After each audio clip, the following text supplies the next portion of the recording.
عزیزم، برادر عزیزم، گناه اثر داره. حضرت موسی علیه السلام گرشی بنی اسرائیل امات، بنی اسرائیل امات کی قحطیه، بارش نموشه درو، باران رحمت نازل نموشه. برس خدا دعا کو که باران رحمت نازل شونه. حضرت موسی علیه السلام گیری خدا امات که یا الله بنی اسرائیل مردم مگه قحطی هم ده، هیچ کار.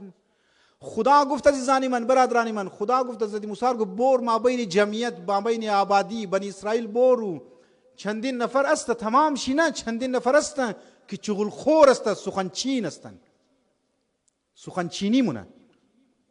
ای گبر ده اونجی مبره، او گبر ده اینجی میره.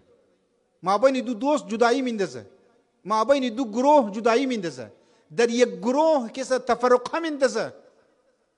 برو دنبال شی، برو بگی معافی بخواین، از خدا بخشش بخواین، از خاطر یک